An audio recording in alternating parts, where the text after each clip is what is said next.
All right, you and I are starting with a guy who just got his university acceptance letter. But before he could even celebrate, Truck Kun strikes and sends him to the afterlife. There goes his dream of finding the perfect girlfriend once he got to campus. When he finally opens his eyes, he has been reborn in a fantasy world as Ian Raven.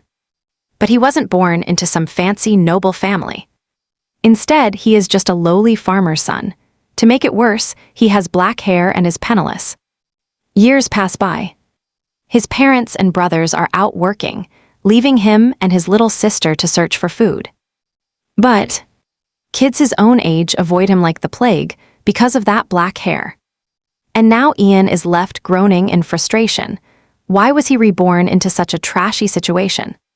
Suddenly, a status window appears before him, just as he starts hoping for a cheat ability to save the day. The system crushes him. It calls him a total nobody. Honestly, Ian wasn't expecting anything great in the first place. Born as a farmer's son, he never dreamed of being anything other than a simple farmer. Still, he is confident he could succeed in almost anything if he just had the chance. This leaves him wondering if there is anywhere in the world that would take him. After feeding his sister some roasted fish, he suggests they head off to find some dessert. They wander into the woods, where his sister starts munching on some wild berries. She is enjoying herself until a terrifying beast appears lurking in the distance. Now, this is where it gets crazy as a massive bear crashes down on them. It roars at them, scaring them to their bones. Ian grabs his sister, holding her close to protect her, just as the beast is about to attack. Magical fire erupts from behind. It takes down the giant bear in one shot. Ian watches in shock as a lady in glasses appears on the scene, worried she might have gone overboard. The lady politely introduces herself, asking Ian if they are in the Feldenberg territory right now. Ian confirms it and she reveals her name is Eridus. She is a wandering mage. Ian is stunned. In his mind, he knows that mages are supposed to be powerful beings who dominate the battlefield with elegant skills and immense destructive power. He is left wondering why someone this important is in a trash village like his. Eridus then reveals she is actually looking for a black-haired kid in this town, since she is standing right in front of one at the moment. She wants to know if there are any other black-haired boys besides Ian. Ian says he is the only one, and Eridus concludes she has found the right person. Ian is completely shocked because he has no idea what she is even talking about. Apparently, her master, the legendary space-time mage, told her to find this black-haired boy and make him her disciple, promising that good things would happen to her if she actually did it. Since she is looking at Ian right now, she wonders if her only job is to take this kid in as her new student. Ian has a lot going through his head too. Mages are dangerous, but he can feel that Eridus is actually quite kind. Plus, she crushed that bear in one hit. Stick with me, because this story gets wild. Just then, Ian asks Eridus about that incredible magic she used earlier. Eridus notices his genuine curiosity. Ian admits he always thought magic was terrifying, something to be feared rather than learned. But after seeing it firsthand, he realizes it is actually something truly amazing. Eridus shrugs it off, telling him it is nothing special. She promises he can master it too if he learns. Actually, she explains that literally anyone can learn magic. Ian can barely believe what he's hearing. He asks with wide eyes if he could really do it. Eridus just nods and says yes. She tells him that with the right teacher, anyone has the potential to become a mage. That's when Ian's dreams start racing through his mind. When Eridus asks if he wants to be her disciple, he doesn't hesitate. He accepts instantly. In that moment, he knows his entire life is about to change forever. After getting the green light from his parents and the Lord, Eridus officially takes him away. Eridus warns him that he has to work extremely hard. He needs to earn this opportunity, and Ian promises he won't let it go to waste. To kick things off, Eridus slams a massive, heavy book down right in front of him. It's the fundamentals of magic written in the Moronius language. His first task, he has to master it. As he dives in, his status window pops up, tracking every bit of his progress in Moronius. Slowly but surely, he grinds through everything the books teach. Every time he finishes a chapter, Eurydice is right there to toss another one his way. After a long time, Ian finally masters the language. The system confirms he can now use the official magical tongue used by archmages. It took 7 long years to reach this point. Now, Eurydice says his classroom studies are finally complete, which means it's time to take the next big step in his training. Suddenly, Eurydice just drops Ian from a massive height, as he plummets through the air. He screams in pure terror, asking if they aren't moving just a little bit too fast. He yells that all he's done for years is study a language, not learn how to fly. Eurydice just yells back at the top of her lungs, telling him to listen for the voice. Ian is completely lost and confused by that. He wonders what kind of voice he is supposed to hear while falling to his death. All he can hear is the wind. Suddenly, a voice echoes in his mind, sounding shocked that a mere human is actually flying through the sky. Ian is stunned, but then it clicks. He realizes the voice is speaking in the Moronius language. By listening to the voice and bending the air, Ian acquires a powerful new skill, wind magic. He finally touches down after that near-death experience, gasping for air on the solid ground.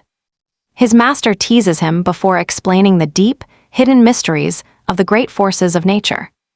Eurydice explains that mages borrow power by talking to nature's great mysteries. That is the core of what magic really is. Now that he can hear the wind's voice, his master decides it is time for him to start listening for the next mysterious voice. Ian says he's ready for anything, so Eurydice tells him his next big challenge is the water. Ian gets tossed straight into the water. After nearly drowning, he starts to understand the rhythm. Just like that, he masters water magic as well. Next up, Eurydice tells him ice magic is the final step. Ian finds himself stranded in a frozen wasteland, nearly dying from the cold. Somehow, he masters this too. Eurydice is impressed, praising him because his learning speed is honestly beyond incredible. But Ian can't even say a word. He's completely wiped out from all the training. No time to catch a breath. Eurydice drops the bomb. Next up is fire magic. Ian looks at the massive inferno and nearly loses his cool right then and there. But somehow, after a terrifying brush with death, he pulls it off. Now his master says earth magic is the final hurdle.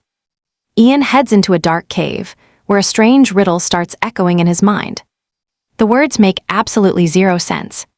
He figures he just doesn't have the talent for this and needs to grind other skills first.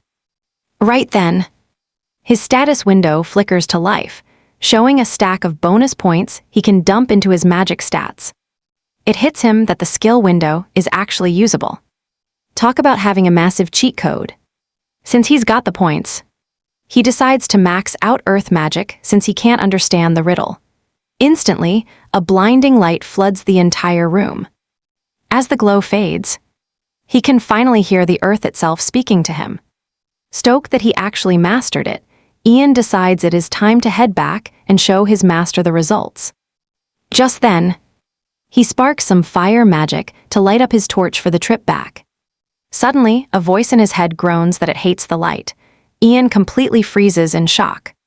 He wonders if that's the earth talking. But the voice shuts that down, claiming to be the darkness itself. Ian sprints out of the cave, hyped to tell his master about his success. Not only did he master earth, but he somehow snagged shadow magic too. Eurydice is floored. She can't believe Ian actually heard the voice of the incredibly shy darkness. Noticing her stunned expression, he asks if she is feeling okay. Eurydice just says his name, signaling it's time to leave the mountain. Ian is all ears, asking where they're headed. But she has a different plan. This is where they have to say goodbye. She points off into the distance, telling him to head to Chronolique for the legendary Spacetime Mage Conference. If he's destined for greatness, he'll find the Spacetime Mage waiting for him right there. Ian is completely stunned by this, barely believing he is expected to master such insane magic so soon. Deep down, Eurydice knows she has to let him go. He's a natural with mysteries. If her gut is right, Ian will eventually master time itself. Before parting, she tells him to meet her in Dranheim in 3 years. Ian starts his journey toward town, his head spinning with thoughts of the conference.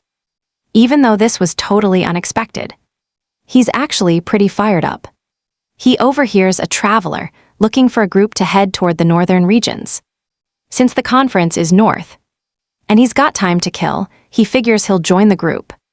Soon enough, Ian and the other travelers settle down for a night of camping. You and I are meeting Reek, the leader of the Rabbitfoot Merchant Guild. Reek asks Ian if this is his very first trip to the north. Ian nods, explaining he had some urgent business pop up suddenly. Hearing that, Reek realizes Ian has zero clue about the Dragon Mountains. See, drakes roam those peaks. Reek wonders if Ian can fight or even run. Ian admits he isn't confident in either. Why is Reek suddenly hugging him and getting so uncomfortably close? Reek is absolutely floored. He calls Ian useless, then asks his job. Ian nervously mumbles he's a mage. Reek leaps up, asking if he is actually serious. Reek is shouting, and the whole camp listens in. Even the mercenaries are stunned. Ian notices the weird looks and asks for explanation. Reek plays it off, offering Ian all sorts of gifts. The mercenaries. They start laughing, mocking Ian for being a mage. They mock him, calling the scrawny kid weak. If he's a mage, then anyone is a mage. Suddenly, a mysterious blue-haired lady in a hood approaches the main character. She tells Ian he must shut those guys up. Ian is confused and asks her meaning. She explains that mercenaries love bullying anyone who looks weak or soft. Essentially, he must show strength to prove he isn't soft. Only then will they fear him and actually protect him later. She's totally right. But Ian is lost. He's never really been the angry type before. Right then, he spots a mercenary spitting on a plate and scrubbing it with leaves. Ian snaps, and the ground shakes like an earthquake. The man panics as Ian looms over him, demanding an explanation. Sweating, he bows and offers a desperate apology. He claims he was only cleaning the dish. Ian yells, asking why he didn't use water. He argues that water is filthy, confusing Ian. Mud and lime. Parasites too, he claims saliva is cleaner than water. Ian nearly loses his mind. Medieval hygiene is just revolting. Ian's mana flares, making the fire roar with heat. He tells them to get fresh water immediately. Seeing his rage, the men sprint to the stream. They search the dark woods. They're searching for the blue-haired Kathy. Suddenly, bandits are seen kidnapping Kathy. Before they can blink, arrows rain down. The mercenaries draw their blades, ready for the bandit ambush as a brutal battle erupts between the groups. The bandit leader, still holding Kathy, gets a nasty surprise when she bites him, forcing him to drop her. Kathy scrambles up and flees, while the two groups tear into each other. The leader tells his men she escaped and orders them to catch her. Meanwhile, Ian is sound asleep until the darkness itself warns him of the coming danger. Reek then bursts into the tent, shouting that something terrible is happening. By now, the bandits have completely overwhelmed the mercenaries, slaughtering them without any mercy. Kathy hides behind a tree, terrified she will get caught if things do not change. Suddenly, one of the bandits finds her secret hiding spot, leveling his sword and screaming at her to move or lose her arms. Kathy is in total panic because there is no way out for her. The man is about to strike when he is suddenly blasted away. Kathy looks up to see her savior, and it turns out to be Ian. Ian tells her to follow him, and the other travelers quickly join in. Just then, Ian commands the darkness, leaving the bandits completely blind. They scramble to light torches, but it still is not enough for them. Ian, however, can see perfectly thanks to his mastery of the shadow arts. He starts leading them away when a bandit manages to spot them. As he swings at Reek, Ian commands the torch flames to burn him. The fire surges violently, burning the bandit down without any mercy. Seeing this, the rest of the bandits feel pure terror. Ian hopes this scares them off, but it actually has the opposite effect. The moment the leader realizes they are dealing with a powerful mage, He sends everyone after him. Suddenly, a massive drake appears and eats a bandit. Everyone else is left in total shock. Even Ian cannot believe his eyes at the beast's terrifying presence. The drake stares down the captain, and that dude does not hesitate to turn and run away. Ian and his group are shaking. A literal dragon just showed up out of nowhere. Even Ian has no clue what to do, believing that this is finally the end for them all. Suddenly, the system reveals he witnessed a primeval mystery and granted him a new skill called summoning arts. This ability lets him communicate with and summon mysterious ancient life forms. Ian is just confused since he has no idea what it does. He finds it hard to believe that the drake standing there is like the mysteries he met before. Knowing he has no choice, he decides to communicate with the drake. He calls out to the drake, but it gives no reaction. Instead, it lets out a bone-chilling roar that terrifies everyone behind Ian. But Ian stands his ground. The mysteries have never betrayed him before. He calls the drake's name again, trying to show it he is a friend. However, still nothing. The drake is just staring, completely ignoring all of Ian's frantic hand signals. The travelers are putting all their faith in Ian, but deep down, he is losing it. He can't understand a single word this massive beast is growling. Time for a gamble. Ian decides to dump every single one of his remaining points straight into his summoning art skill. Boom! The system chimes in immediately, confirming that his summoning ability has just reached a whole new level. Suddenly, the drake's voice rings out in his head, and Ian doesn't waste a second responding. The beast is impatient. It tells Ian to speak his mind and quit wasting its precious time. Despite the monster's aggression, Ian keeps his cool. He calmly explains that he has zero interest in a fight. The drake just laughs. It mocks him, saying it is completely impossible for a tiny human to even dream of fighting it. Ian agrees. He knows they'd be absolutely crushed if they actually tried to go head-to-head. The giant beast looks down and asks if this means he's just begging for his life now. It continues to sneer at the group, claiming it would be effortless to wipe them all off the face of the earth. Hearing this, Ian actually lets out a quiet sigh of relief. If the beast is talking, they might just survive. Suddenly, the drake drops a bombshell. There is one big problem: he is in a terrible mood. Then, he lets out another ear-splitting roar. The travelers collapse to their knees in pure terror, and Ian starts to panic all over again. What can he even do here? Ian realizes he has no choice. He has to push through the fear. Boldly, he asks the drake what is actually wrong, and why it is feeling so incredibly cranky. The drake snaps back, asking why on earth it should have to explain itself to him. Ian keeps his ground. He just wants to see if there is any way he can be of service. The beast yells right in his face, calling him an arrogant little brat for even making the offer. It insists that there is absolutely nothing a pathetic human could ever do to help a creature like it. Ian stops the talking and decides to show some skin in the game. He summons a massive swirl of wind power, leaving the drake stunned. He acts humble, claiming he is just a lowly mage searching for the deep mysteries of the world. And because of that, he'd be honored to offer his modest strength to help the mighty beast. He finally has its attention. Ian knows this is the perfect moment to start the real negotiations. Ian breathes. He feels the bloodlust finally vanish.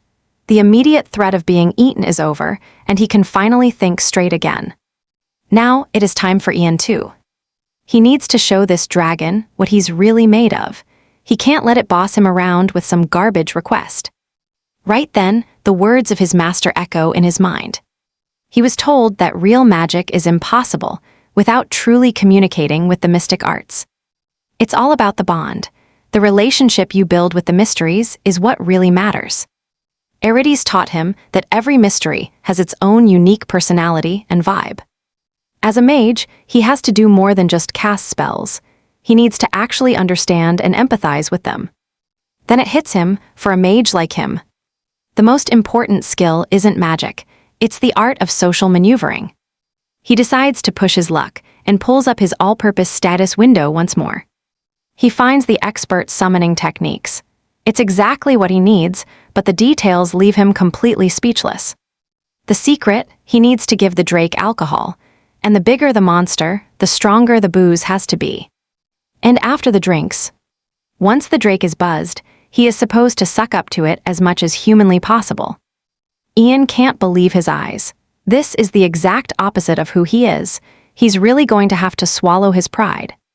Our main character decides to win over the drake's heart first, hoping this might lead to the breakthrough he needs. Ian speaks up, telling the massive drake that he actually brought a special gift along. He politely asks if he can present the offering now.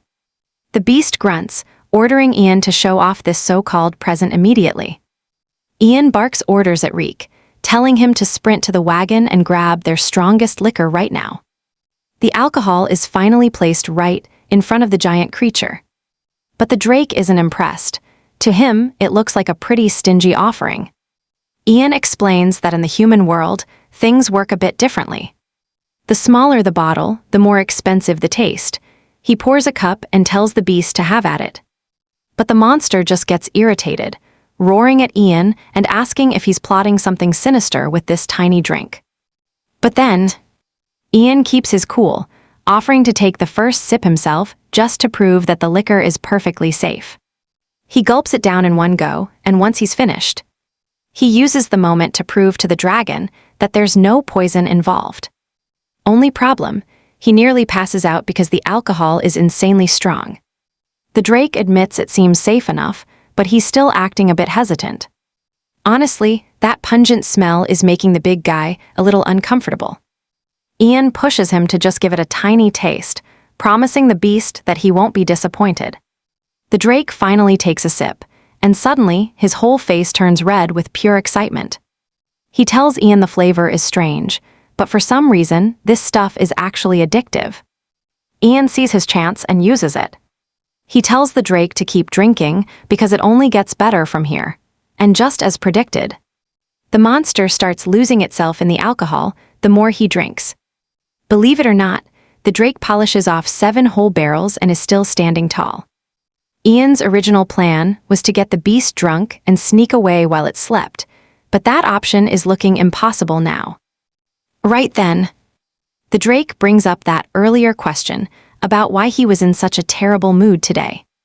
Ian stares at the beast, genuinely surprised that the monster is suddenly opening up to him.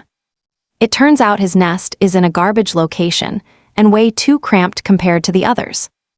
Even so, his girlfriend used to tell him that it was actually a pretty relaxing spot. Ian is stunned. He can't believe a drake with a face that ugly actually managed to land a girlfriend. The poor guy didn't even realize that everyone was mocking his girlfriend behind his back. And because of that, he felt so bad that he finally broke things off. Suddenly, the beast lets out a massive, painful roar. It's loud enough to wake the travelers up before the shock knocks them right back out again. Ian actually starts to feel bad for him. Turns out, drake heartbreak feels a lot like human heartbreak. Just then, it hits Ian that he can totally use this drama to his advantage. He stands up and tells the drake that he can use his magic to fix up that nest. The drake is shocked that a human is actually willing to help him out. But Ian makes it clear, if he helps, the beast owes him a big favor. Later, Reek finally snaps out of it when he hears Ian threatening to pull his fingers out. When the group finally wakes up, they're in the back of a carriage being pulled by Ian himself. When they finally come to a sudden stop, Kathy asks if the drake went home, but Ian says the beast is actually waiting right there for them. Reek starts panicking. Is the drake waiting around because he is still hungry for a human snack? Still, Ian explains the deal. The drake is waiting because Ian promised to help him if the travelers were spared. Kathy is floored. She has no clue what sort of deal Ian is talking about right now. The others, they are already celebrating that the mage sacrificed himself for their safety. Essentially, Ian promised to fix the beast's nest in exchange for letting every single traveler go. Before Ian can even react, Reek and the crew start singing a song. They sing with all their hearts, basically turning Ian into a literal deity they need to worship and protect. Ian just stands there, left wondering what the hell they are all talking about. Before he leaves, he warns them not to depart without him. But he urges them to be ready to move once he returns. They take a head count after he leaves, but without anyone noticing, Kathy has already vanished. Ian finally arrives back at the drake's nest. He is totally stunned. The drake sees the shock on his face and yells that he cannot back out. Ian lets him know that he has zero intention of quitting. He is mostly just checking out the current situation. That moronious language really drained his energy levels for the day. He figures he just has to fix the nest and then go rest. Ian then calls upon the earth. He tells the ground he has a favor. But the earth yells back that she is not in the mood. Ian cannot believe she is mad at him. When the drake asks how it went, Ian reveals that the earth refused to even speak with him. Although, he plans to ask again once her mood cools down.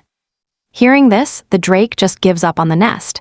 He figures his ex really was not his soulmate. He introduces himself properly as Longtail Drake. He asks Ian to be his friend. Ian agrees, and as they bond, something amazing happens. The system chimes in. Ian has acquired a new skill to summon Longtail whenever he needs his friend. It is good news, but Ian is not happy. He feels bad because he still has not actually helped his new friend yet. Longtail opens the massive treasure room. It is packed with incredibly valuable items. He tells Ian to take whatever he likes since they are finally friends now. Ian is completely blown away by the sheer amount of gold inside. He remembers his master once saying that dragons love to collect treasures. Since Longtail is related to dragons, it makes sense that he would have a hoard. If only the earth could see these jewels, maybe she would finally listen to his request. A genius idea strikes him suddenly. He asks Longtail if it is all right for him to do some scribbling on the floor. Ian sketches out a complex magic circle on the ground. This is something his master once taught him. His master once told him that if a mystery is sulking, just offer a gift alongside a magic circle. He drops a jewel in the circle and calls again. The earth actually answers this time. Before the earth can start complaining, Ian tells her to just make the walls smooth. She is definitely reacting to that shiny jewel in the circle. The earth bends to his every whim. With a surge of magic, the nest transforms so drastically that even Longtail is left speechless. He is so stunned by the perfect craftsmanship that he is actually on the verge of happy tears. Longtail is absolutely floored, offering Ian his heartfelt thanks for the massive upgrade. Now, you and I see that Longtail can finally protect his soulmate and any future children in a safe nest. Suddenly, Ian starts feeling completely drained, and before he can react, blood begins dripping from his nose. Longtail is still panicking and asking what is wrong when Ian just collapses and loses consciousness entirely. Longtail catches him, screaming for him to wake up because he has no idea how to help. As the monster panics, he hears Kathy's voice echoing from the distance as she calls out for Ian. Thinking she is a threat, Longtail cuts her off with a terrifying roar to protect his unconscious friend. However, Kathy begs the beast to calm down, explaining that she is Ian's friend and definitely not on the menu. Hearing this, Longtail finally relaxes, allowing Kathy to step in and check on our fallen hero. Eventually, Ian starts to wake up, but his first thought isn't about his health, it's about his phone. Still half asleep, he starts fumbling around blindly, searching for that familiar rectangular piece of tech. Little did he know, he is actually resting on Kathy's lap, and his hand lands right on hers. Without even opening his eyes, he wonders why his phone feels so strangely soft today. So he just keeps squeezing Kathy's hand, totally convinced it is his smartphone. It is only when Kathy's voice snaps him back to reality that we realize he's not home anymore. His eyes fly open, he sees the lap situation, and he scrambles to his feet in record time. Pure shock hits him as he demands to know what on earth Kathy is doing in this nest, since she saw the whole fainting spell. She tells him to stay down because his brain clearly hasn't finished loading yet. Ian brushes it off and stands up, realizing he blacked out because he pushed his summoning skills way past their limit during that chat with Longtail. Then it hits him, Kathy saw everything, every single embarrassing second of his total collapse. He is almost dying of pure embarrassment right now. Trying to change the subject, he asks where Longtail went. She explains that he took off suddenly, leaving Ian wondering if he's already rushed off to see his soulmate. Ian apologizes for dragging her into this. She tells him not to sweat it, but then Ian realizes something. How did she even get past a giant monster? Kathy just shrugs, saying she told Longtail they were friends and the beast actually just let her pass. Once the confusion about her arrival is cleared up, the mood suddenly shifts. Kathy gets serious, telling Ian there is something he really needs to know. She drops a bombshell, the bandit attack from the night before. That was all because of him. Ian is absolutely stunned, finally understanding why she was shaking like a leaf during that whole ordeal. He immediately gets suspicious, asking if she is actually working with the thugs who jumped them. But Kathy shuts that down. She snaps back, asking what part of her looks like some lowly bandit. Ian argues that in every fantasy story, the beautiful girl is always the secret leader of the bad guys. That's when she decides to spill a major secret. The girl standing before him isn't actually Kathy at all. Ian is. He's surprisingly chill about it, half expecting her to finish the sentence by claiming she is the secret princess of the kingdom. She reveals her true identity as Lucy of the legendary Tarian family. You and I are starting with a bombshell.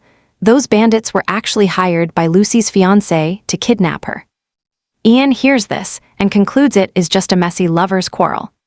But seeing his face, Lucy quickly shuts that down. This is way darker than he thinks.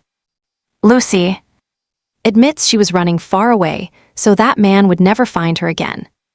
But after last night's attack, her confidence in escaping on her own is completely gone. Desperate, she begs Ian to help her escape this nightmare safely. Ian tells her to slow down. He needs to know why she is running away in the first place. Ian asks if her fiancé is some monster. She explains that the Tarians are a noble family ruling the Fian region. But they have a problem. They lack the knights needed to protect their borders from dangerous external enemies. At this rate, the family would eventually be wiped out by constant territorial wars. To stop this, they betrothed her to a knight who was a former mercenary captain, since his group was the most powerful and influential at the time. The plan worked. The external forces targeting them finally backed off. Initially, things seemed fine. Even her fiancé seemed happy with his new status as a future son-in-law to a baron. But then, the mask slipped. He began abusing his power and position for his own greed. He even started a harem while treating poor Lucy like a total fool. Once her parents saw his true colors, they demanded the engagement be broken. That is when things turned deadly. The man poisoned her parents. Ian is absolutely floored by this revelation.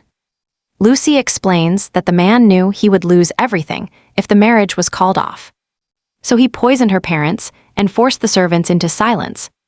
Now Ian realizes what you and I already knew. This guy is a total scumbag. Lucy points out that he can act like a king all he wants. But without marrying her, he is nothing more than a regular commoner. He would never be able to inherit the family fortune either. That is why she fled with a servant's help. She was prepared to die before ever marrying a man like him.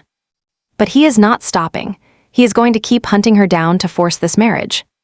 Because of this, she has no choice but to beg Ian for a safe escape. Hearing all this, Ian realizes how serious this situation is. Escaping a guy like that alone would be impossible. This whole mess is turning out to be way more complicated than he ever expected. Honestly, he just cannot understand the twisted mindset of these medieval power-hungry nobles. Tears welling in her eyes, Lucy makes a promise to him, staking her honor and her family name. Ian asks why she chose him of all people. Also, what if he just decides to betray her? Lucy replies that the other guy is trash, even if Ian sold her out. He would only get a few silver coins, but she can give him anything he desires. Ian pauses. What exactly does she mean by everything? Lucy makes it clear. If he wants it, she will give him the entire Tarian family. Ian considers the offer. If she is giving him everything, he could even marry Lucy himself. For a farmer's son like him, marrying into the nobility would be the chance of a lifetime. But if it comes to that, so Ian starts wondering what his future as a mage will actually look like. He knows that living as a noble and playing politics isn't exactly a bad deal. But in a world of fantasy, he's determined to master magic above everything else. Helping Lucy seems like the perfect chance to start. He'll gain real combat experience and even earn some travel cash for the road. For now, though, he just needs to drive off the pursuers and hope for the best. Ian finally speaks up. He tells Lucy she should find a warrior instead, because mages aren't exactly frontline fighters. Lucy tries to argue, but Ian cuts her off. He'll help her escape for a price. However, he makes it clear that whatever happens next is her own responsibility. The moment she hears this, Lucy breaks down sobbing, and Ian goes into total panic. He desperately tries to comfort her, asking if he said something cruel while trying to help. But Lucy explains everything is okay and thanks him with all her heart. She leans her head against his shoulder, letting her tears fall freely. Later, they step outside, and Ian finds Longtail tanning while getting ready to meet his girlfriend. Longtail is happy to see him and asks how he's feeling. Ian assures him he's fine and reveals their next move. It's finally time to head down the mountain because the rest of the group is waiting. Ian thanks him for the gift, but Longtail just brushes it off like it's nothing. Then, he offers Ian a ride on his back to make things easier. Ian climbs onto the dragon, thanking him for the unexpected lift. Suddenly, Longtail yells for Lucy to hop on too, calling her Ian's girlfriend. Ian frantically explains he's got it all wrong, while the two of them keep bickering. Meanwhile, Lucy just stands there totally clueless about what they're even talking about. Ian finally reaches his hand out to her, telling her to climb up. Once they're both seated, Longtail happily takes to the skies. They head straight toward the location where the other travelers are waiting. Down below, the travelers are begging Reek to leave before the bandits return. Reek watches as two of the merchants get into a heated argument. They can't agree on whether the bandits will stick around or just run off. But when they ask Reek for his opinion on the situation, he tells them they've got to wait for the mage. The guy in support is relieved to hear it, but the other one is totally fuming. Reek is determined to wait for Ian's return. He's certain the guy didn't die, since he didn't exactly seem like a weak mage. Now get this, 10 minutes later, their luck runs out as a bandit group launches a surprise attack. They get thrashed so badly that Reek immediately regrets not running when he had the chance. The bandit leader screams at them, telling them to shut up and promising that their deaths will be quick. Reek begs for mercy, but the one-eyed leader demands the girl. Reek is confused, so the leader explains they want the girl with blue hair, warning them not to play dumb or they'll pay the price. That's when it finally clicks. The bandits are specifically hunting for Lucy. But just as they start searching, they realize she's nowhere to be found. The leader thinks they're lying and draws his sword, ready to kill them all. But then, they suddenly spot Ian in the distance. Seeing Ian closing in, the group realizes they are finally safe. Relief washes over them instantly. The bandit leader is totally clueless until he sees a massive drake charging straight for them. Forget the danger, this guy is too busy staring at Lucy, who is riding high on the drake's back. But when his men finally point out the danger and scream, he loses it, shouting at everyone to run for their lives. Once the bandits scatter, Reek tells Lucy she should be grateful to be with a mage, because those bandits would have shown no mercy. Lucy can't believe this guy is pitying her when he's the one looking like he got hit by a brick. Then one merchant asks a question. He wants to know how on earth those bandits even knew about Lucy in the first place. His buddy agrees, noting they came looking for her the second they arrived, which is super suspicious. Which is pretty messed up for guys from the Heavenly God Church. The moment Ian hears that name, he realizes it's been quite a while since he last dealt with that church. In this world, the main religion is the Heavenly God Church, which technically forbids making believers into slaves. Of course, human traffickers and slave traders ignored those holy rules a long, long time ago. Ian's shocked that, after seeing a mage and a drake, they still wouldn't back off. They're still hunting Lucy, which just proves how persistent they really are. It finally clicks for him that this situation is actually quite bad. If this keeps up, those guys are definitely going to catch up to her eventually. Ian asks Longtail for a quick favor, and the drake happily agrees. The plan is simple: drive those pesky bandits far away. And if he really has to, Ian gives Longtail the green light to take them out permanently. Since it's a request from a friend, Longtail happily accepts and wastes no time hunting those bandits down. Even if Ian doesn't want to be a killer, he's starting to get it. He's realized they're in a medieval fantasy world, where killing and being killed is just part of the routine. If he wants to survive here, he knows he has to change his mindset too. Suddenly, his vision blurs and his head starts spinning. He must have used too much magic-related language again. He clutches his head in pain while Lucy grabs him, begging him to stop overworking himself like this. Ian just tries to play it cool and tells her he's fine. While they're having this little moment together, Reek spots them and immediately assumes these two are definitely a couple. A bit later, the group moves on while Ian rests in the carriage to get some strength back. Surprisingly, he gets a kill notification for every human that Longtail takes down. Ian is amazed at how convenient this system is, even if it feels a bit weird. He's bummed he can't call the drake right now, but suddenly, Longtail reaches out to him. The drake confirms the bandits are gone, and Ian makes sure to thank him for the help. Longtail is just happy as long as his actions make his friend's life a little easier. He asks if Ian is leaving already, and Ian sadly confirms that they are. Ian admits it's a real shame, but it's time for them to say goodbye. Basically, Longtail can't leave the mountains, and Ian is disappointed they might never meet again. But before they cut the connection, Longtail asks him if he's interested in learning the secret of the phoenix. The pair finally reaches Riverville, but Ian is clearly deep in thought over what Longtail told him. Apparently, there is a legendary ice phoenix nesting somewhere high in the northern mountains. Naturally, the creature has Longtail practically begging Ian to go check it out. Our main character knows these birds are unique, eternal creatures that never truly vanish, even in death. This isn't just your typical firebird from his old world, though. This phoenix is a shapeshifter, adapting its form to match ice, wind, rock, or whatever its environment requires. It is basically known as a monster, with incredible environmental adaptability. This gets Ian thinking, could he actually summon a phoenix? Since they have officially arrived. Reek approaches Ian, inviting him to join them as they meet the territory lord, wanting to see if he would like to come along. Ian weighs his options, realizing that if Lucy wants to escape safely, drawing the attention of a high-ranking official like the city lord is a terrible idea. Reek tries to convince Lucy to tag along since she has nowhere else to go. But Ian cuts in, claiming he and Lucy will rest at the inn before continuing their long journey.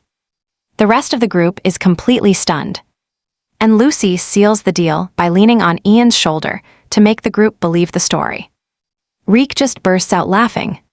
To him, this proves his theory that these two are actually dating. Once they are alone, Lucy asks why he uses polite speech with commoners, and Ian reminds her he is a farmer's son. Lucy argues that he is a high-level mage now. Yet Ian is determined to follow this path because his master did the same. He is aiming to emulate his master, who is always friendly. Ian asks about her next move, and she reveals she is looking for her uncle, Countina. She is positive her uncle will protect her once she explains her situation. Ian assumes that her mother and the Count were close, and Lucy says it is something like that. However, her slight hesitation makes Ian wonder if this uncle is actually the best choice for her.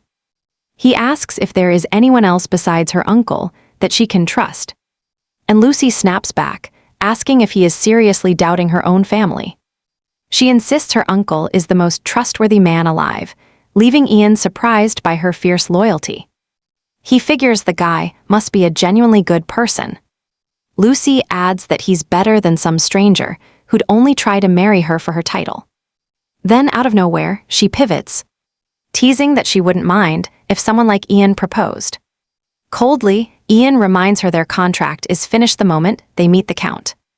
Lucy is outraged, calling him heartless for being so harsh when a noble is offering to marry him. Ian just doubles down, telling her there are plenty of other women out there. That stings. Fuming, she storms off, calling him the absolute worst person she has ever met. They eventually check into an inn, where Ian informs the attendant he'll stay for a few nights. Additionally, he also requests a bath, handing over a pouch full of gold coins while asking if that amount will be enough. The attendant just beams with greed. She assures Ian that it is more than enough, promising to have a room ready for him in no time. The attendant asks if Lucy wants a bath too, and she immediately screams out in total embarrassment. She shouts no. Ian wonders if she is just being difficult. Maybe she thinks she will make the water dirty. Lucy snaps back that that is only part of it. Lucy glares, asking if she really has to spell it out for him. Ian just stares back, completely lost. He has absolutely no clue what is going on in her head. Wait, it finally clicks. Ian gets it now. It turns out the bath is out in the open. He quickly tells Lucy she doesn't need to join him and says he'll just handle it alone. Right then, Ian spots a group of shady guys in the room, and all of them are staring straight at Lucy. He immediately barks at her to put on her robe. Instead of listening, she's busy arguing with him for accidentally blurting out her real name. Ian's had enough. He forces the robe onto her to hide her face, calling her a total pain. But those creeps in the corner already saw her face, and now they're looking at her like a total prize. The guys are already whispering, totally obsessed with how beautiful Lucy looks. They're literally calling her an angel. Yeah, this is going south fast. To them, she's easy prey, since she's only guarded by one scrawny-looking guy. Their plan, snatch her up and have some seriously twisted fun, absolute trash. Since it looks like our duo won't be staying long, the gang decides they have to kidnap her today. Meanwhile, Reek is sitting down with the city lord, Baron Kultz, to discuss some business. Kultz gives Reek a stern warning, do not cause trouble. And Reek promises him that he absolutely will not. Suddenly, Reek recalls a rumor. If he wins over the Baron, he could live comfortably right here in the castle. It hits him instantly. Sharing info about Ian is the perfect way to gain the Lord's favor. Reek speaks up, telling Kultz he has a secret to share, prompting the curious Lord to ask for more. Reek begins by whispering that what he is about to say is top secret. But out of pure respect for the Baron, he simply cannot stay silent. Reek reveals that while out on his travels, he met a powerful mage who effortlessly crushed some villains to save them. He paints Ian as some sort of unstoppable god, making Kultz visibly uneasy. Reek adds the kicker. Ian is actually staying at an inn right here in the town. Kultz loses it, frantically asking Reek exactly what it is he is trying to imply here. Look, Kultz is terrified. If this mage snaps and summons a drake, his entire territory will be reduced to absolute chaos. Honestly, the entire region could be wiped off the map. To make things even worse, a group of total lunatics is already staying in town, the infamous Holy Santiago Knights. These guys are warriors who have taken up the sword purely out of a desire to serve God. Think of them as a blend of monks and martial arts experts. But instead of fighting normal wars, they hunt demons and monsters, calling themselves the ultimate protectors of all humanity. Kultz is terrified that all hell will break loose if this mage and these knights ever cross paths. In a total panic, Kultz calls his commander, ordering him to give Reek a room and to immediately summon the Santiago Knights to the castle. It seems he believes those holy knights will be way easier to reason with than one unstable mage. Meanwhile, at the inn, Ian and Lucy are finishing their meal when he decides to go prep the bath himself, since the staff is swamped. He tells Lucy to head straight upstairs the moment she is done eating. Little do they know, a group of shady guys already have eyes on her. Once she finishes, she starts making her way up the stairs. She is heading for her room, but suddenly, those suspicious men cut her off. They act casual and cool, trying not to raise any of her alarms. Then, they drop a lie, claiming her companion Ian actually hired them. Flashing a gold coin, the leader claims Ian wants her brought to the docks. Lucy is stunned. She was certain Ian was busy getting his bath ready. The thug quickly improvises, claiming an emergency happened right as Ian went to the backyard to wash. Panicked, Lucy assumes those bandits from before have finally tracked her to this town. Terrified and desperate for safety, Lucy doesn't think twice before following the man outside. But as they hurry past the back, she spots Ian over the fence, still preparing the water. Before she can even process the trap, they throw a rough sack over her head.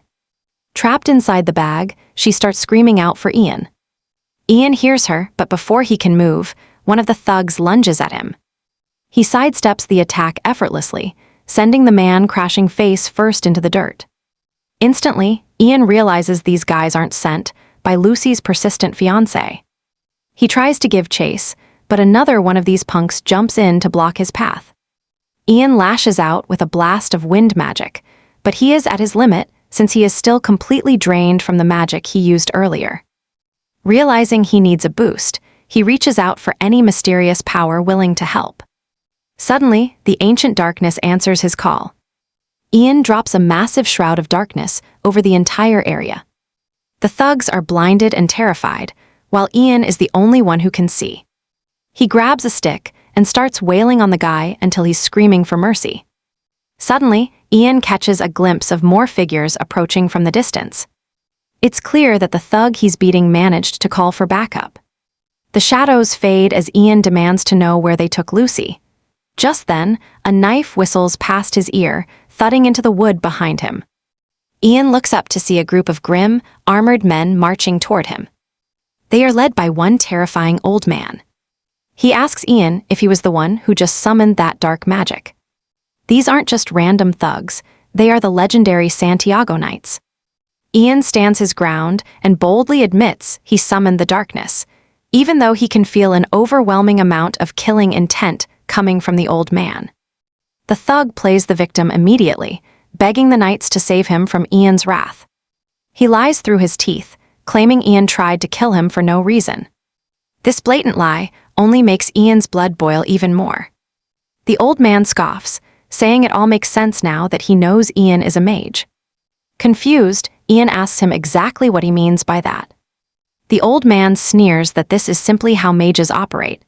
They are all arrogant beings who think they can do whatever they please without consequences. Ian is absolutely disgusted. He cannot believe this high-ranking knight has such a narrow, trashy view of all mages. Ian snaps at the old man, telling him to stop talking trash. He reminds him that the thug was the one who actually attacked first. Besides, why on earth would he just start beating a random stranger for no reason? But before he can even finish, Ian snaps back to reality, realizing he just went off on the entire group. Panic sets in. If that old man draws his sword now, Ian is in serious trouble. Surprisingly, the old man is impressed. He thinks Ian's rude attitude is a sign of mastery. Apparently, in this world, having a foul mouth is basically proof of high skill. One knight speaks up, arguing that skill doesn't excuse using what he considers to be evil magic. Ian just stares at him. Evil magic? What is he even talking about? The knight claims darkness is wicked because it hides everything from the light of the sun. The eye of the heavens. To him, skulking around in the shadows is nothing but a despicable act. Ian is floored. They really think darkness is evil just because it somehow rejects the sun. That preachy talk confirms it. These guys are definitely from the heavenly God church. Time for a quick lesson. He asks if it isn't heaven's own plan for day and night to exist together. If the divine being only likes light, why did he create the darkness in the first place? That shuts them up fast, but Ian isn't finished. He keeps laying into them. He didn't invent the dark. It exists because the divine being willed it to be there. Ian is absolutely fuming now. His shouting is so loud, it nearly bursts the eardrums of the big knight. The knights huddle up to discuss this logic. After some serious thinking, they have to admit. They finally agree, without permission from the heavens above. No one could ever cast shadows under the sun, now that they've finally seen reason. Ian cuts to the chase. He needs to go, his sister has been kidnapped. The old man realizes the truth, that thug Ian was trashing. Must be working with the kidnappers. Ian nods, confirming the old man's suspicion. The criminal knows his time is officially up. He tries to lie his way out, but the old man just orders them to drag him away. He tells Dietrich to stay behind and guard the prisoner while the rest of them move out. As an apology for the misunderstanding, the old man offers to help Ian rescue his sister. They rush to the docks, but the kidnappers are already sailing away into the distance. The knights are furious. They are not letting these criminals escape that easily. The leader orders his men to prep their boat immediately so they can start the chase. Hearing their battle cry, Ian realizes they're real knights, but he tells them to forget about using a boat. He is just going to pull the enemy vessel back to shore. All they need to do is have their hooks ready. The old man is stunned. He can't believe what he's hearing. He thought Ian was only a shadow mage. He never expected him to use high-level water magic too. Ian casually mentions he has mastered the basics of several different schools of magic. This leaves the old leader completely speechless. Most mages on the battlefield can only handle one element, let alone multiple. Plus, he didn't think a beginner-level student could actually pull off a stunt as massive as this.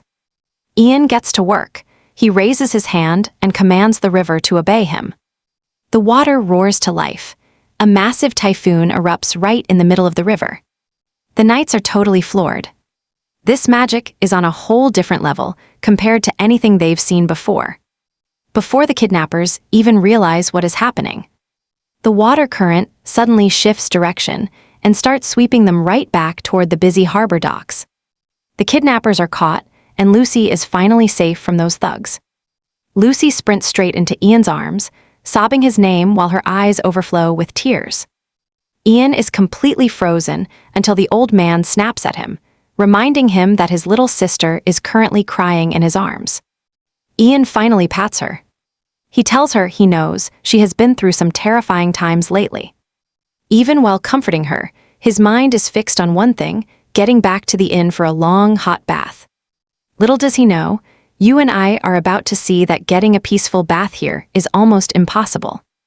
Later on, Ian is enjoying his bath, completely unaware that Bernard, the Lord's eldest son, is charging toward him with his knight Hansen. It seems the smoke from the bath caught his eye, and he is coming to investigate the cause. Ian is soon surrounded by the Santiago Knights when Bernard storms in, demanding to know what he is doing. Ian casually tells the guy that he is obviously just taking a relaxing bath. Bernard nearly loses his mind when he hears this. Imperial people rarely bathe, except on very special occasions. As the eldest son of the town, he believes he is entitled to a formal report. While Bernard is fuming, the old man Ruda steps in to try and calm the situation down. However, Bernard tells him to shut up because he was questioning Ian, not some old man. Ruda begs for calm, revealing that Ian is actually a powerful mage. Not backing down, Bernard decides to do something weird, ordering Ian to get out of the tub to greet him properly like a noble. Ian is not surprised, though. He knows all about the noble culture known as mage baiting.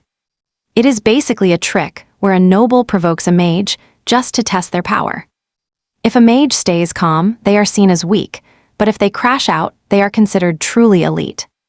Once Ian realizes Bernard is trying to mage bait him, he is ready. He decides to play the game and flat out refuses Bernard's command to step out of the bath. Bernard loses it when he hears this and starts screaming at Ian. He cannot believe this guy is actually daring to refuse his orders. Ian just calmly asks him why he should bother answering him at all. Bernard orders Hansen to drag him out. Since the noble is still putting on an act, Ian decides to take things way more seriously. He stands up, unleashing a terrifying magic power that strikes pure fear into the hearts of Bernard and Hansen. Bernard begs him to stop, telling him he has seen enough of his power. Ian. He smirks, knowing that a display like this would be enough to make Bernard back down quickly. But Bernard collapses to the ground and starts crying like a baby, leaving Ian to wonder if he overdid it. Now he's worried. He's terrified the Lord might execute him. Next day, he's summoned to the castle. Instead of an execution, Lord Colt apologizes for his son's mess and asks about Lucy, who Ian says is safe at the inn. Ian sees no reason to unnecessarily show Lucy's face to the Lord, which is why he left her behind. He left her at the inn for Ruta and the others to watch over her for the time being. Colt then asks for his master's name. Ian reveals it is Arides. Colt clearly knows her and asks if she is currently heading toward the south. Ian confirms this, mentioning that is where the Magic University is located. Colt is shocked to hear that she did not head toward the Duchy of Palgar or the Duchy of Roxen. Ian asks him to explain that. Things have been getting pretty intense lately, it seems. Palgar Duchy is targeting Roxen, looks like war is coming. Colt asks if he is heading south, but Ian's eyes are set east for mysteries. Since their paths diverge, the man offers a gift. Ian's surprised, what kind of gift could it be? A massive chest is brought out, making Ian wonder what is inside. Go ahead and open it, the man says. Ian's blown away. Inside, a real, honest-to-goodness mage staff. It belonged to an Aramancer once. Its name, the Wind Walker. Now that is a cool name. Ian grabs it immediately. With that red orb glowing in the center, it looks incredible in his hands. Ian can't help but smile, feels like he just got his starter gear. It is a token of gratitude for being so patient with his son. He asks if Ian likes it. Oh, he loves it, thanks for the staff. Back at the inn, Lucy is waiting with another massive emergency. Ruta leads Ian to a cage, holding a scruffy crow. A hunter caught it earlier and was ready to grill it up. But Lucy stepped in. She saved it because Ian's last name is Raven, after all. Since they are basically cousins, she thought it would be perfect. She is convinced Ian is going to love it. Wrong, Ian tells the hunter to go ahead and eat it, apologizing for Lucy's meddling. He scolds her. He is the mage here, and her logic makes zero sense to him. The hunter rushes back over. He thanks Ian for being reasonable. Time to fire up the grill. Ian is walking away when a voice calls out, "Save me," the crow begs. Ian spins right around, telling the hunter to hold on. He talks to the bird. "What are you? Just save me," it cries. Ian snaps at it to answer, but realizes it doesn't speak the ancient tongue. Maybe it doesn't have any mystery. The poor bird just keeps begging Ian to spare its life. Shut up for a second, Ian promises he is going to help. It won't stop screaming, so Ian finally just yells back. Silence, it doesn't know human words, but it can definitely read the room. The hunter is absolutely shocked. Our hero is actually communicating with a bird. Ian tells him to leave the crow. Lucy is thrilled her wish finally came true. Ruta gives her credit. Maybe Lucy can see the mystery too then. Lucy plays along. No magic training, but she is clearly a natural talent. Later, Ian carefully bandages the crow's broken wing to help it heal. Lucy watches him. What is next? Is the hunter getting his dinner back? Ian knows he can't let it go. Hunters would just turn the poor thing into a snack. Right then, the crow hops onto his arm and actually speaks, begging him not to leave because the people around here are terrifying. Seeing how desperate the bird is, Ian lets it perch on his shoulder. Lucy asks if he is really communicating with a crow, and he just nods yes. He hopes this is just temporary, at least until the little guy's wings fully heal. Lucy lights up and insists they have to give their new friend a name. She suggests Obsidian, thanks to those beautiful pitch-black eyes. But Ian thinks that name is a bit too long. He suggests shortening it to Oberon. The crow seems to love it, spreading its wings right there on his shoulder. Ian is genuinely shocked the bird actually likes the name. That's when Lucy brings up what's been on her mind. She suggests they should probably travel with Ruta and his knights. It's way better than going solo, and Ian realizes she has a point. Bandits would think twice before attacking a group of knights, making their journey much safer. Of course, that's only if they're all heading in the same direction. As he's weighing the options, Ruta walks in and asks what's on his mind. Ruta reminds him that even though he's a mage, traveling alone with a woman is still pretty risky business. Ruta proposes a deal, revealing that his knights are currently on their way to hunt a monster in Baron Katina's territory. Ian asks what kind of beast they're facing. Ruta's answer, a manticore. It's a legendary monster, famous for being incredibly cruel and loving the kill. Ian wonders if Ruta wants him to help take the beast down. But Ruta says no, he doesn't want to put Ian in any danger. Still, if Ian wants to help, they certainly won't stop him. Ian starts to decline, but Ruta grabs him, practically begging the young mage to at least listen to his pitch. It turns out they don't actually need him for hunting. He explains that they are actually a knight order serving under the Heavenly God Church. While planning the manticore hunt, some local priests got a bit demanding. They basically forced a mage from the territory to come and help them. Now everyone's annoyed, and they need Ian to play mediator with the grumpy mage. See, a mage's opinion carries way more weight than some knight's words. Ian realizes this is actually a solid trade. Calm down one sulking mage, and he gets a full knight escort. He agrees to the terms, and the group hits the road together. Life on the road was surprisingly easy. Turns out the knights are actually really decent people. It was totally stress-free, well, except for one annoying little detail. Every chance they get, these knights are trying to get him to study holy scriptures. Ian keeps saying no, but these guys just don't quit.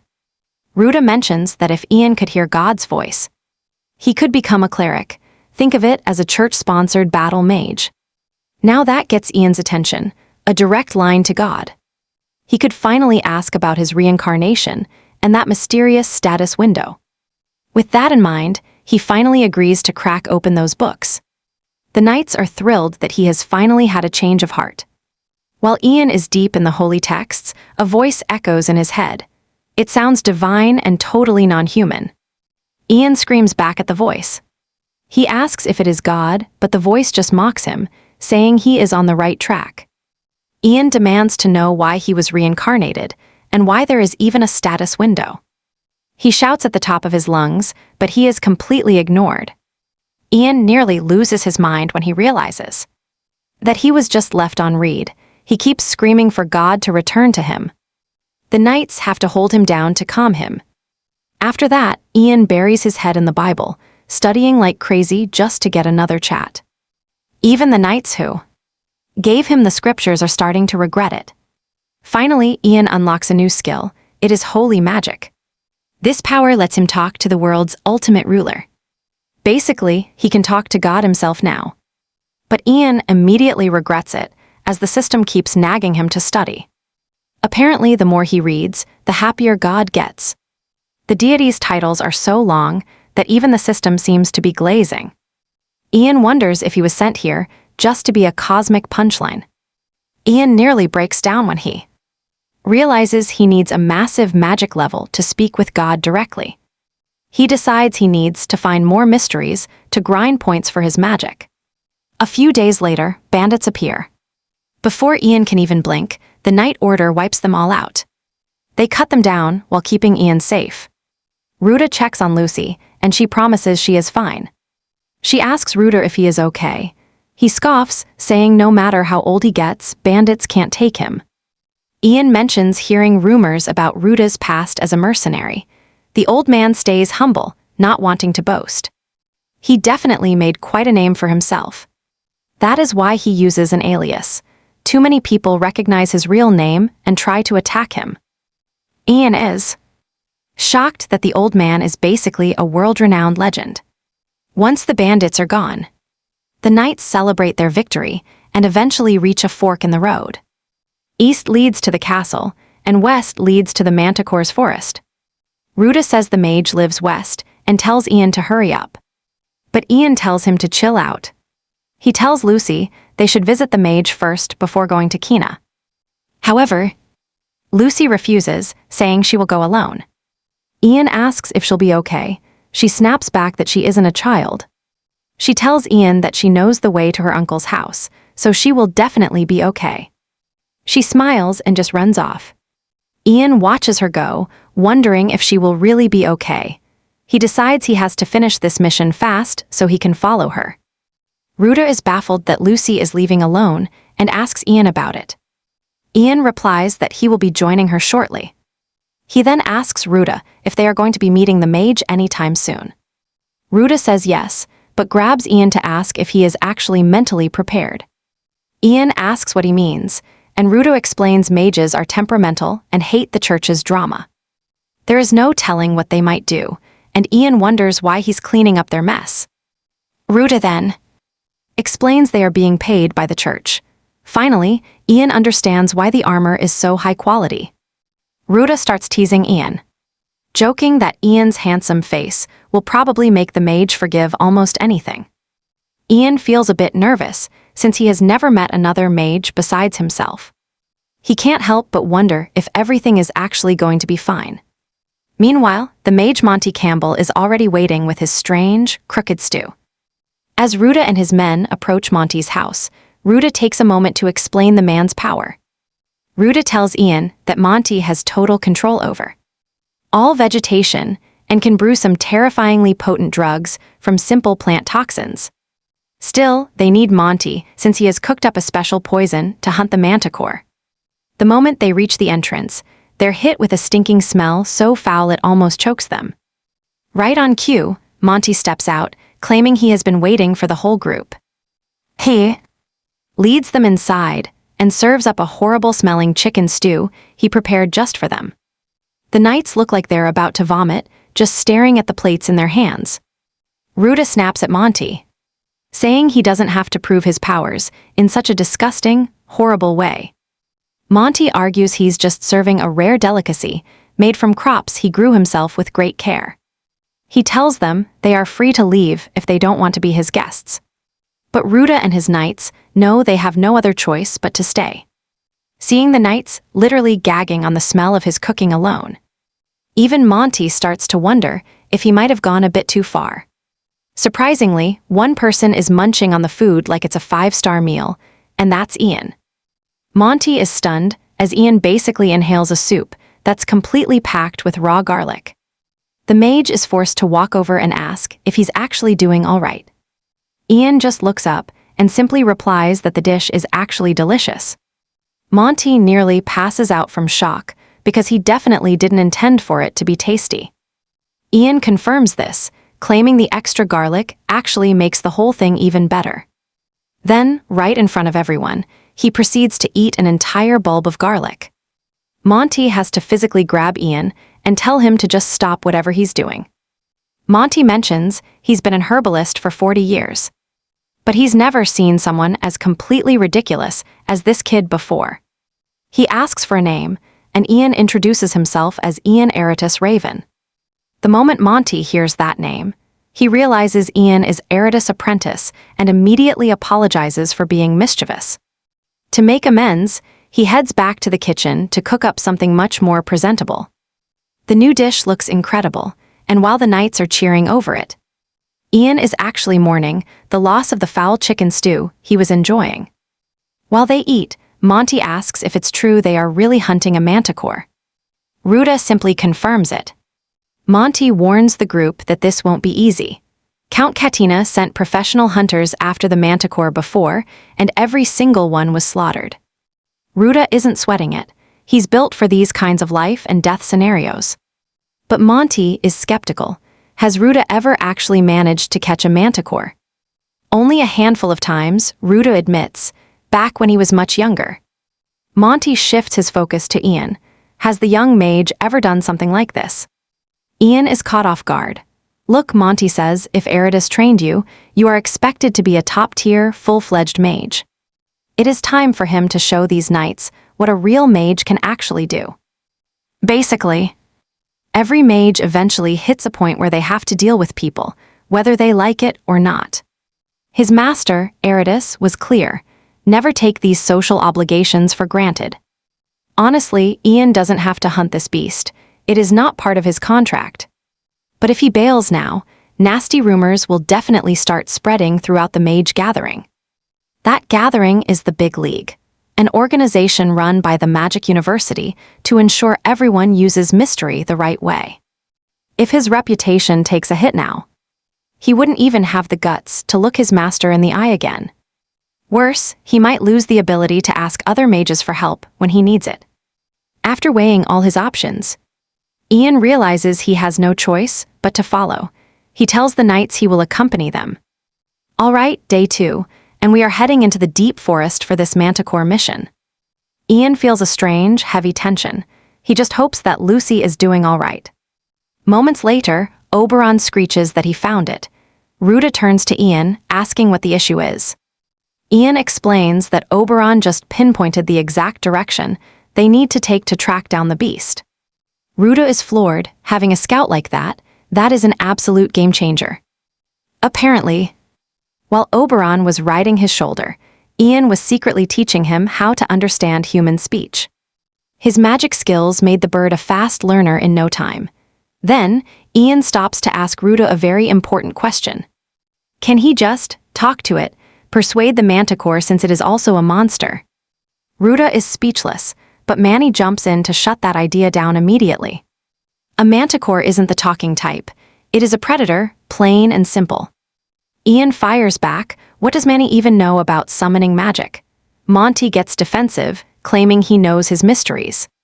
Monty even threatens to report him to Eridus, even if Ian actually manages to talk his way out of this. Ian can't believe it.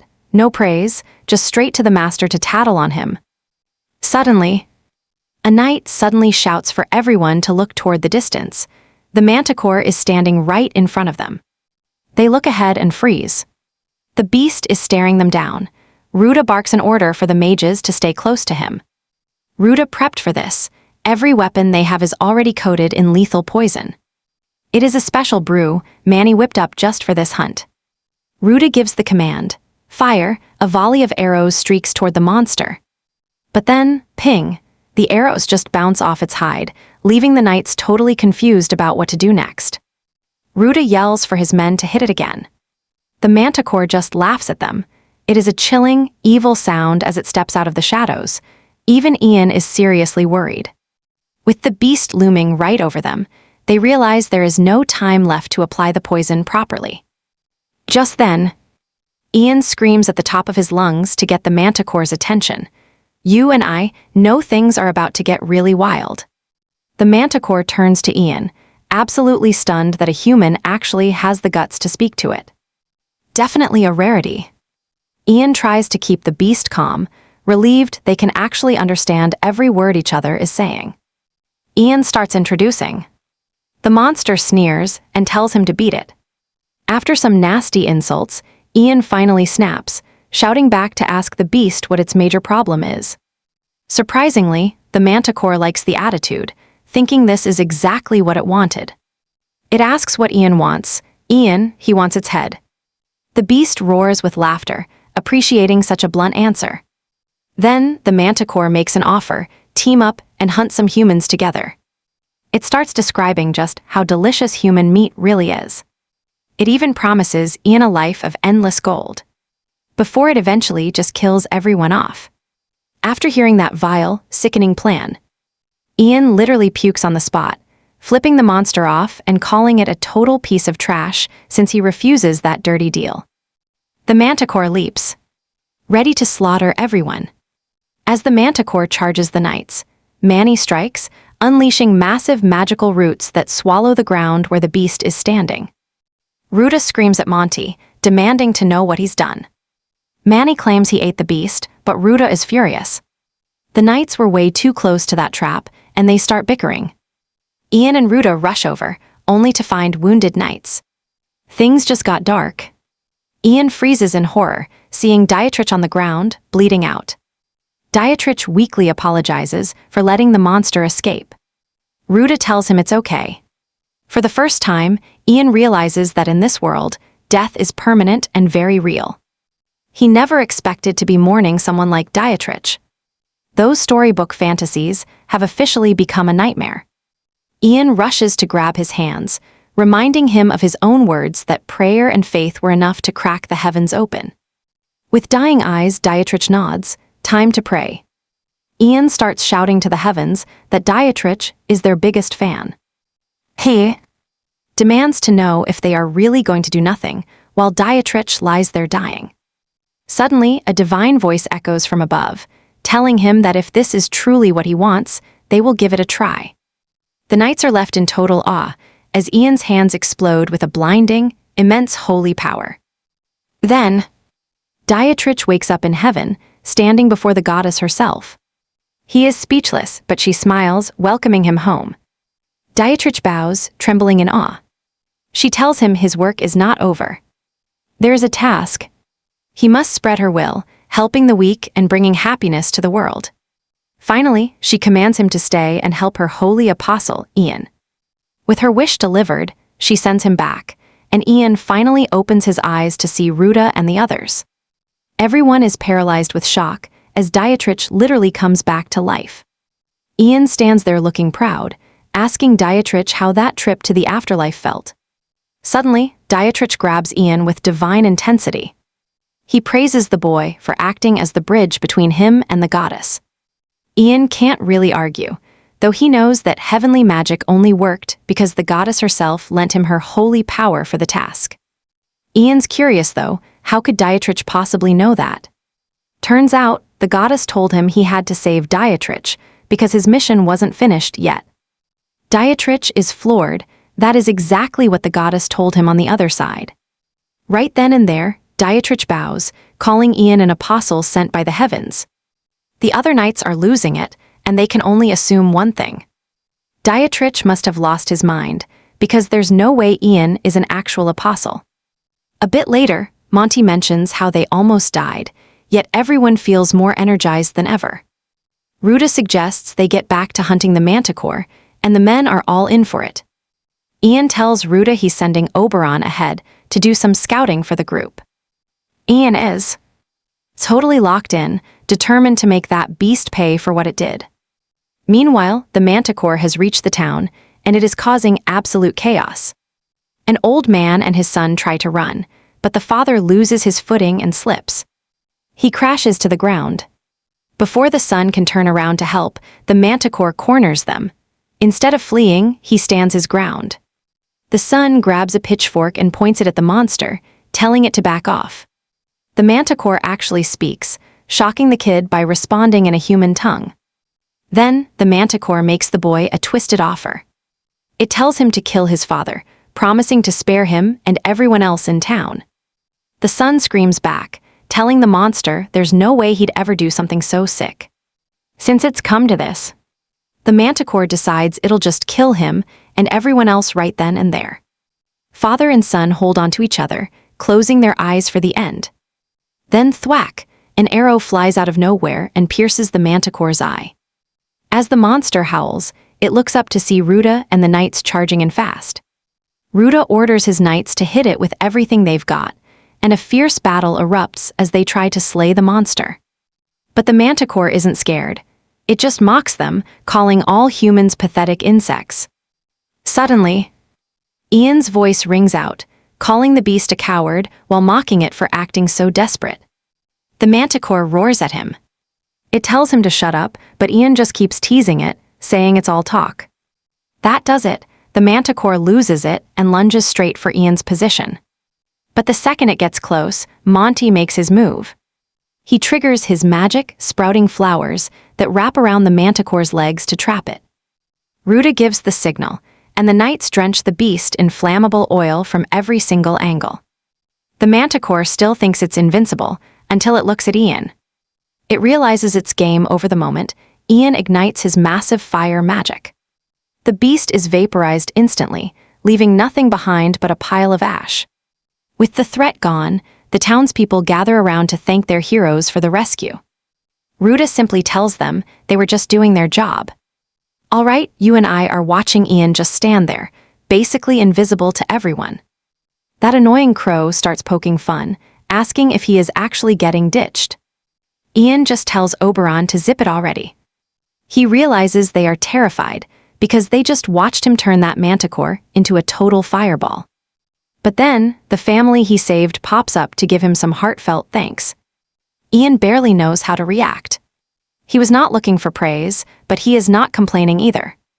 Ruta steps in next, commending Ian and admitting that the manticore was only caught because of his impressive skills. Ian tries to deflect the praise, saying he was just following exactly what Monty told him to do. However, Ruta tells him to stand tall. It is rare to see someone with such serious talent have such a humble personality. Ruta truly thinks a guy like Ian could end up putting every arrogant noble to shame one day. Right then, a group of knights suddenly arrive, asking if they were the ones who actually took down the beast. Ruta says yes and asks exactly who they are. They apologize for the wait and reveal that they are actually knights belonging to the castle. This catches Ian off guard. The knights suggest they head to the castle because Count Kina has requested a meeting immediately. Finally, they make it to the castle. Count Kina treats them to an epic feast for surviving that nightmare of a monster. Katina even teases Ruta, wishing the castle actually had fighters half as good. And more. He promises Monty that he can rest easy. No one will ever mess with his forest home again. Then Kina mentions he has heard quite the stories from his niece. But Ian is totally lost in the sauce, literally. He is eating so fast, he completely misses the count, until Oberon snaps him back to reality. Ian quickly apologizes to the count for his messy behavior. He admits the food was just so good, he literally stopped hearing words. Kina knows how well he treated his niece, so he has decided to gift Ian a rare golden magic scroll. Apparently, one rip of this scroll and a massive power is unleashed. Ian is stunned. He can practically feel the high-tier quality flowing from every single line in the scroll. Kina asks if he likes it. He chose it just for him. Ian promises him he loves it. This is one serious gift.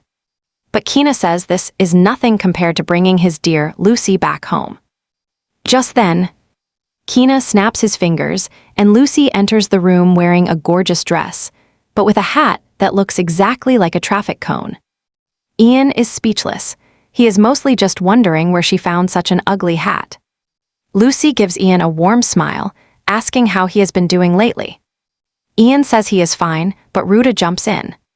He assumes they are lovers, not siblings. Ian tries to shut that down immediately. While Ian denies everything, Kina drops a proposal that you and I saw coming. Ian asks him what he means. Kina urges Ian to lend his strength, so they can join forces and get some revenge for poor Lucy. Now it all makes sense. That golden scroll had serious strings attached. Still, Ian thinks it is no big deal since he won't have to risk his life fighting out on the battlefield. Alright, let's watch Ian provide some magic support, similar to how he handled that manticore fight. And if everything goes smoothly, he'll snag double rewards from both Kina and Lucy. Honestly, Ian doesn't see this as a bad deal at all. So he tells the Count that if they need a hand, he's more than willing to help out.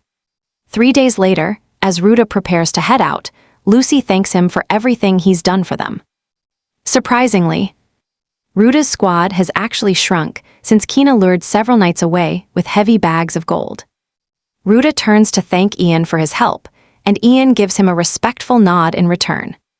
Ruta tells Ian that whenever he has a free moment, he should visit Trifar Island, promising to introduce him to some ancient mysteries that might pique his interest. This catches Ian off guard. It's the very first time he's ever heard of a place like that. Ruta explains it's an island actually floating right in the middle of the Coral Sea. He adds that if Ian tells people he's there to see Salvador, everyone will surely welcome him. Ian immediately asks if that's his real name. Ruta smiles, saying it's finally time to tell him the truth. Ruta reveals his true identity. He's actually Salvador of the legendary Orcus family. Lucy's jaw drops. She knows something crucial about that name that Ian is completely clueless about. She asks if he's the same man from the famous White Wolves, and Salvador praises her for remembering his former name. Ian just asks Lucy what the White Wolves are, and Lucy is absolutely stunned that he's never heard of them before. Apparently, the White Wolf mercenary group was a legendary unit that served directly under the former emperor, and their leader was even granted the prestigious title of Swordmaster. Lucy then tells us the truth. The man standing right in front of them is a world-class swordmaster. Instead of losing his mind or getting excited, Ian just stands there looking completely bored. Lucy even snaps at him, begging for some kind of reaction since he's standing in front of a living legend. But Ian couldn't care less. Salvador isn't even shocked, though. He already knows exactly what Ian is like. Once things are settled, Salvador announces it's time for him to head out, while Monty asks Ian to pass along his greetings to Eurydice. Dietrich clings to Ian, not wanting to leave, but Ian reassures the boy that this isn't a final goodbye. Ian and Salvador share a firm handshake as they prepare to part ways. And Ian promises that he'll definitely visit Trifar Island once things finally calm down at home. Right after this, Kina rallies his army, preparing to hunt down the bandit Graham, the man who murdered his own sister. But deep down, Kina actually thinks this whole situation is perfect. By using Lucy as a shield to secure her lands and marrying her off to one of his vassals, Katina plans to seize absolute control over the entire Terran territory. Standing before his troops, Kina begins to fire them up, shouting about how he'll bring judgment on Grime, the usurper. His soldiers roar his name in total agreement. And just like that, it's clear Kina has the full support of his entire army. Later, over at the military camp, the soldiers see Ian boiling a spoon and just assume he's making some kind of spoon soup. Ian can't believe how dense these guys are. He's just trying to sterilize the thing. Lucy then asks what sterilizing even means. And he just says it's a mystery, since Lucy wouldn't even get it even if he took the time to explain it. But then, before he knows it, more soldiers crowd around asking him to boil some meat with the spoon, but Ian just screams at them that he is not making soup. Not long after, Lucy brings up that reward she promised, but it turns out Ian had completely forgotten about the whole thing. She first thought of paying him in cold, hard gold. But one look at him says he already has plenty of that. So she came up with something way more special to please him. The ultimate prize, the legendary magic sword known as Anorishil.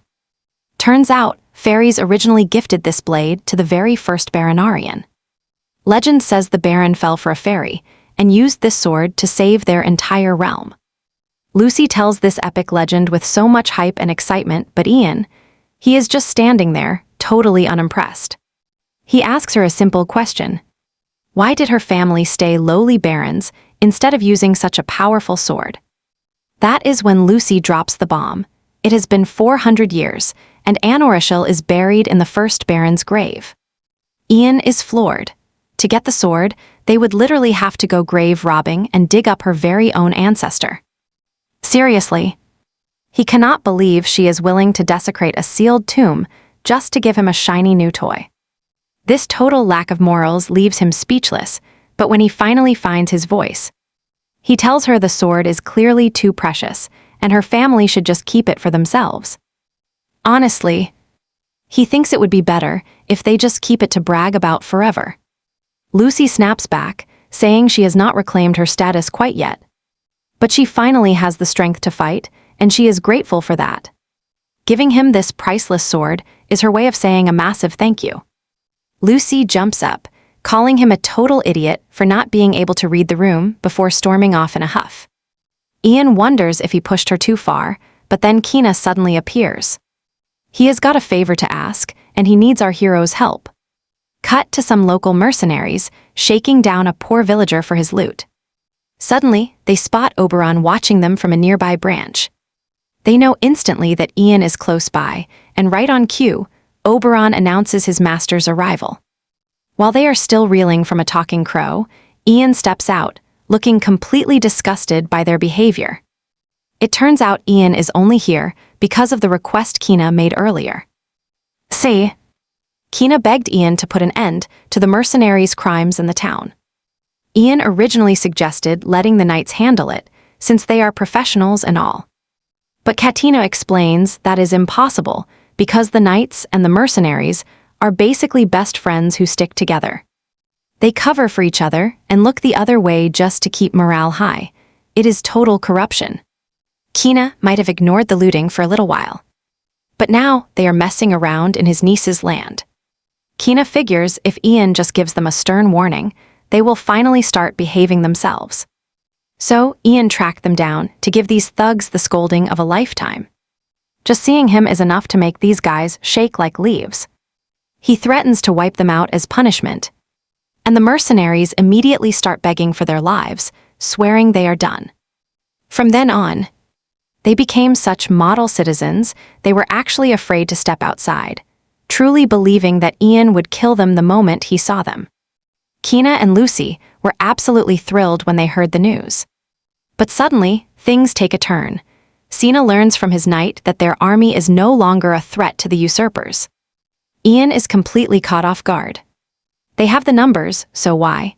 The knight explains it is because their march has been far too peaceful and harmless. See, if the army had actually looted these lands, the locals would have begged Graham to stop the invasion immediately. But this peaceful approach just gave Graham enough time to gather all his forces. Plus, because the soldiers are so restricted, their morale has totally hit rock bottom. Ian realizes they have walked right into a massive mess. The knight asks Kina if he is finally ready to permit looting. Katina looks to Ian for a miracle.